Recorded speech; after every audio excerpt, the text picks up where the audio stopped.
Good morning, boys and girls. So I'm going to start reading. Let's see if I can put my dog to sleep. Usually that's what she does.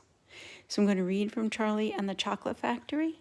We're up to chapter 13, The Big Day Arrives. The sun was shining brightly on the morning of the big day, but the ground was still white with snow and the air was very cold. Outside the gates of Wonka's factory, enormous crowds of people had gathered to watch the 5 lucky ticket holders going in. The excitement was tremendous. It was just before 10 o'clock.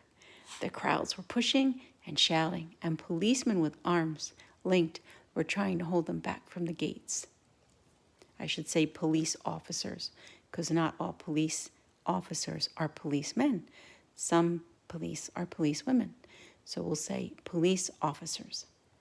Right beside the gates, in a small group that was carefully shielded from the grounds by the police, stood the 5 famous children, together with the grown-ups who had come with them. The tall, bony old figure of Grandpa Joe could be seen standing quietly among them, and beside him, holding tightly onto his hand, was little Charlie Bucket.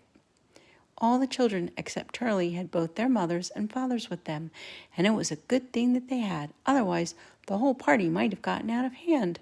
They were so eager to get going that their parents were having to hold them back by force to prevent them from climbing over the gates. "Be patient," cried the fathers. "Be still. It's not time yet. It's not 10 o'clock. Behind him, Charlie Bucket could hear the shouts of the people in the crowd as they pushed and fought to get a glimpse of the famous children.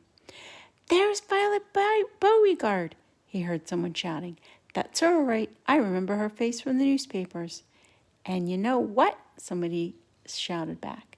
"She's still chewing that dreadful old piece of gum she's had for 3 months. You look at her jaws. They're still working on it." "Who's the boy?" "That's Augustus Gloop." "So it is." "Who's the kid with the picture of the Lone Ranger stenciled on his windbreaker?" "That's Mike TV. He's the television fiend. Look at those crazy pistols he's got hanging all over him." "The one I want to see is Veruca Salt," shouted another voice in the crowd.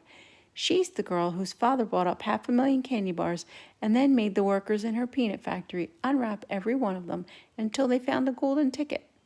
He gives her anything she wants, absolutely anything. She only has to start screaming for it and she gets it.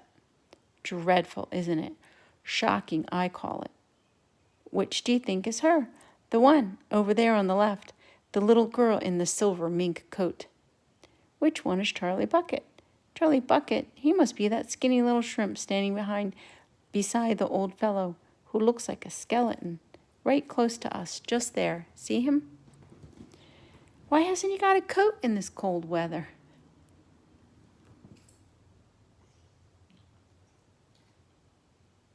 "Don't ask me. Maybe he can't afford to buy one." "Jeepers, he must be freezing." Charlie, standing only a few paces away from the speaker, gave Grandpa Joe's hand a squeeze, and the old man looked down at Charlie and smiled. Somewhere in the distance, a church clock began striking 10.